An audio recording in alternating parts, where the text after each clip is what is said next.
Hello English learners, I welcome you all to my channel and to this video. And here in this video, we're going to read a very interesting story of Mahabharata. By reading the story, we're going to learn a lot of new words as well as the uses of various types of sentences. So that's all we're going to learn from this story. So this is basically a summary of Mahabharata. Mahabharata is actually an epic and it's very big, but through the story, you are going to learn the main topic, main theme of Mahabharata in a very short way. So let's start the story. So here it says the epic of Mahabharata. Mahabharat की एक epic यानी कि महाकाव्य. Epic means महाकाव्य यानी कि जो कि पोइम के आकार में लिखा जाता है. पहले महाभारत या फिर जो कि लिटरेरी फॉर्म्स हो वो लिखा जाता था पोइम के आकार में, इसीलिए उसको हम एपिक बोलते हैं. एपिक जो कि बहुत ही बड़ा आकार का पोइम है. Right. So let's start the story. Once upon a time in the ancient land of Bharat, India. Once upon a time means एक समय की बात है. In the ancient land यानी कि पुराने लैंड में या फिर जगह, लैंड यानी कि जगह, जिसका नाम था भारत, जो कि मॉडर्न में इंडिया है. There was a great kingdom called Hastinapur. तो वहाँ पर एक ग्रेट किंगडम यानी कि महान साम्राज्य हुआ करता था. किंगडम यानी कि साम्राज्य, जिसका नाम था हस्तिनापुर. रूल्ड बाय द कुरु डायनेस्टी. तो उनको रूल करते थे कुरु डायनेस्टी. कुरु एक क्लैन था, तो उसका जो डायनेस्टी है, एक समुदाय है, तो वही हस्तिनापुर को रूल करते थे. The epic tale of the Mahabharata revolves around two branches of the royal family. तो ये जो एपिक टेल है, मतलब महाकाव्यिक जो कथा है महाभारत की, तो वो रिवॉल्व्स अराउंड होता है, मतलब घूमता रहता है. रिवॉल्व्स अराउंड यानी इर्द गिर्द घूमना. इसके टू ब्रांचेस यानी कि दोनों शाखाओं के बीच में of the royal family. Royal family यानी कि राजकीय परिवार की. तो वो शाखाएं कौन सी थी? The virtuous Pandavas and the ambitious Kauravas. Virtuous यानी कि हैविंग और शोइंग हाई मोरल स्टैंडर्ड्स, जिसका नैतिक स्टैंडर्ड हो. ठीक है, मतलब बहुत ही नैतिक थे. वर्चुअस मीन्स बहुत ही नैतिक मान सकते हो आप. नैतिक पांडवस और एम्बिशियस. एम्बिशियस यानी कि उच्चाकांक्षी, उच्चाभिलाषी, जिसके मन में ग्रीड हो कुछ भी करने का या फिर कुछ भी पा लेने का. ठीक है, एक ग्रीड कारवास के अंदर था, इसलिए उसको एम्बिशियस बोला जा रहा है. The Pandavas were 5 brothers. तो पांडवस थे 5 भाई, जिसका नाम था युधिष्ठिर, भीमा, अर्जुन, नकुला एंड सहदेव. तो युधिष्ठिर, भीम, अर्जुन, नकुल और सहदेव करके 5 भाई था. They were the sons of king Pandu and queen Kunti. तो वो लोग दे वर यानी कि वो लोग थे किसके सॉन्स? पुत्र थे किंग राजा पांडु के और क्वीन कुंती की. रिनाउड मतलब जो सुपरिचित थे, फॉर देयर राइचुअसनेस, उनके धर्म के लिए. धर्म राइचुअसनेस मतलब सही गलत का जो कि एक फर्क जो समझ सके. The quality of being Morli right और जस्टिसेबल. जो मोरली राइट हो उसको भी हम राइचुअस बोलते हैं, मतलब धार्मिक, जो धर्म के रास्ते पे चलता हो हमेशा. ब्रेवरी यानी कि साहसिकता एंड डिवोशन यानी कि भक्ति के लिए वो फेमस थे. On the other hand, दूसरी ओर से the Kauravas were the 100 sons of King Dhritarashtra. तो कौरवस भी थे, वो लोग 100 पुत्र थे, 100 पुत्र थे किसके? राजा धृतराष्ट्र और क्वीन गांधारी की. Led by their eldest Duryodhana. तो उनका जो बड़ा पुत्र था जिसका नाम था दुर्योधन.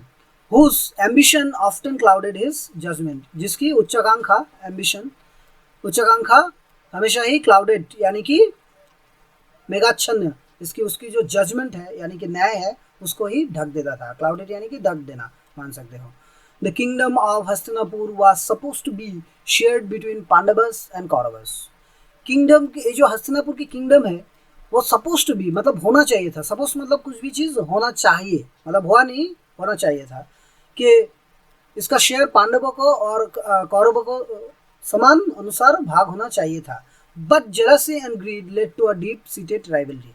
लेकिन जो जेलसी हिंसा और जो ग्रीड है यानी कि लोभ है, तो उन दोनों के बीच में एक बहुत ही राइवलरी यानी कि शत्रुता का उत्पत्ति किया.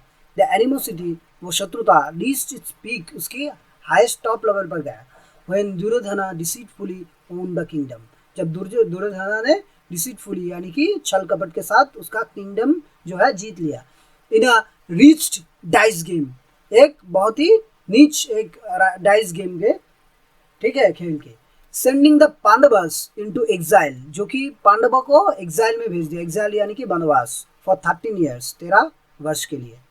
Okay, during their exile the Pandavas endured many trials, तो उसकी वनवास समय में पांडवस जो थे वो बहुत ही, ठीक है, कठिनता का सामना किया। But they never wayward in their determination, लेकिन वो कभी भी अपने डिटर्मिनेशन यानी कि लक्ष्य से नहीं चूके। वेवर्ड मतलब चूकना, वो कभी भी अपने लक्ष्य से नहीं चूके। उसका लक्ष्य क्या था? टू रिक्लेम देयर किंगडम, उनकी किंगडम को फिर से हासिल कर लेना। They gathered allies and prepared for the inevitable confrontation, वो लोग अपने मित्र को ढूंढने लगे, ठीक है, प्रिपेयर करने लगे वो। एंड इनएविटेबल, जो कि कभी भी अवॉइड नहीं किया जा सकता। इनएविटेबल मतलब that cannot be avoided. Suppose, for example, death is inevitable. That means death cannot be avoidable. तो जो कॉन्फ्रंटेशन की बात हो रही है, कॉन्फ्रंटेशन मीन्स युद्ध, यानी कि आपस में सामना होना। युद्ध के लिए वो लोग तैयार कर रहे थे, किसके साथ? युद्ध कौरव के साथ। The stage was set for the great war at Kurukshetra, ये जो स्टेज है, मतलब युद्ध का स्थान निर्णय हुआ। कहाँ पर युद्ध होगा? कुरुक्षेत्र, कुरुक्षेत्र के एक मैदान में।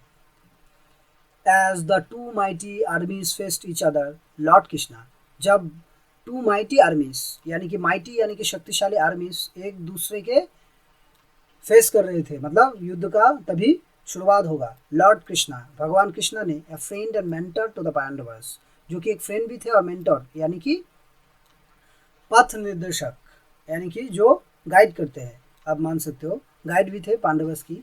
Offered his counsel to both side, उसने अपना काउंसिल दिया, मतलब उपदेश दिया दोनों ही साइड को। Duryodhana choose Krishna's powerful army, तो दुर्योधन जो था वो कृष्णा की पावरफुल आर्मी, शक्तिशाली आर्मी को चूज किया। जबकि Arjun the Pandava prince choose Krishna himself, जबकि अर्जुन जो था पांडव राजा था, उसने कृष्णा को ही चूज किया है कि आप ही आइए मेरे साथ, एज हिज चैरियटर, उसके रथ चालक के हिसाब से। चैरियटर यानी कि रथ चालक, जो रथ चलाता है। On the battle field Arjun overcome with moral dilemma, battle field में आकर अर्जुन ने ओवरकम हो गया, मतलब उसके दिमाग में मोरल डायलेमा घुस गया, यानी कि नैतिक द्वंद्व, वो क्या करेगा क्या नहीं करेगा, ठीक है, उसके मन में डायलेमा थी। The sorrow at the protest of fighting his own king, तो उसके मन में दुख से भरा हुआ था, क्योंकि उसके किन के खिलाफ ही उसकी युद्ध थी। किन यानी कि आत्मीय, और मान सकते हो रिलेटिव, उसके रिलेटिव के खिलाफ ही उसको युद्ध करना पड़ रहा था। Turn to Krishna for guidance, उसने कृष्णा को तरफ मुड़ा गाइडेंस के लिए, कि कृष्णा, भगवान कृष्णा यहाँ पर देखो गाइड कर रहा है अर्जुन को, ठीक है। तो वो भगवान कृष्णा को बोले कि आप ही मुझे अब गाइड करें। कृष्णास रिस्पॉन्स, कृष्णा जी ने रिस्पॉन्स किया, known as the Bhagavad Gita, तो उनकी जो रिस्पॉन्स थी उसको ही हम भागवत गीता बोलते हैं। Bhagavad Gita is a fantastic book that teaches about the philosophy of life. So it's a very amazing book. I would suggest everyone to read that book. So is a profound dialogue that addresses duty, righteousness and the nature of life and death. तो वहाँ पर भगवान कृष्णा की खुद की ही वाणी थी, जो राइचुअस के लिए यानी कि धर्म के लिए, nature of life and death, जन्म और मृत्यु की जो नेचर है उसके लिए ज्ञान दिया। Krishna urged Arjuna to rise above his doubts, भगवान कृष्णा ने अर्जुन को कहा कि तुम अपने अंदर से जितना भी डाउट है वो हटा दो, and fulfil his duty as a warrior, तुम अपना ड्यूटी करो वॉरियर के हिसाब से, भगवान कृष्णा ने कहा। Emphasising the importance of following one's dharma, तो एक इंसान की जो धर्म है, उसको धर्म को फॉलो करने की जो एक गुरुत्वपूर्ण है कि हर एक इंसान को अपना धर्म फॉलो करना, तो वही का उसी का ही ज्ञान दिया। राइचुअस पाथ, धर्म यानी कि righteous path. The battle of Kurukshetra was brutal, Kurukshetra की जो बैटल था वो बहुत ही ब्रूटल था, यानी कि बहुत ही निष्ठुर था। एंड डिवास्टेटिंग, बहुत ही विध्वंसी मान सकते हो आप। Heroes from both sides displayed unparalleled valour, heroes जो था दोनों ही साइड का जो नायक था, युद्ध नायक, उसको हीरो बोला जा रहा है। तो अनपैरेलल्ड वर्ड, जो कि अनपैरेलल्ड वैलोर, जिसने एक ही समानता, अनपैरेलल में यानी कि समानता से वीरत्व दिखाई, वेलोर यानी कि वीरत्व। Great courage in the face of danger, मतलब बहुत ही साहसिकता दिखाना, in the face of danger specially in battle, जो बैटल में साहसिकता दिखाता है उसको हम वेलोर बोलते हैं। And many noble warriors fell, बहुत ही नोबल वॉरियर्स महान योद्धा मर गए। फेल यानी कि मर जाना यहाँ पर। After 18 days of fierce combat, 18 दिन के ये जो डिवास्टेटिंग फायर्स कॉम्बैट हुआ यानी कि युद्ध हुआ, the Pandavas emerged victorious, Pandavas उभर के आए। एमर्ज मतलब उभर के आना है, यहाँ पर जीतने के लिए बोला जा रहा है। पांडव जो थे वो जीत गए थे। But the cost was immense, लेकिन उसका जो मूल्य था वो बहुत ही बड़ा था। The battle field was littered with the bodies of countless soldiers, battle field जो था वो रंगा हुआ था किसके साथ? बॉडीज ऑफ काउंटलेस सोल्जर्स, मतलब बहुत सारे अगणित जो कि सोल्जर्स के बॉडी से मतलब वो मर गए थे। And the echoes of war left deep scars on the survivors, लेकिन जो सर्वाइवर्स यानी कि बच गए थे उनके ही हृदय में भी एक बहुत ही बड़ा दाग खींच दिया था ये युद्ध ने। Yudhishthira the eldest Pandava ascended the throne of Hastinapur, Yudhishthira जो कि पांडव की बड़ा भाई है तो वो विराजमान हुए हस्तिनापुर के सिंहासन में। थ्रोन यानी कि सिंहासन। But the victory failed hollow amidst the overwhelming grief and loss, लेकिन उनकी जो विक्ट्री थी वो बहुत ही हॉलो लग रहा था, यानी कि हॉलो यानी कि सुना सुना सा लग रहा था।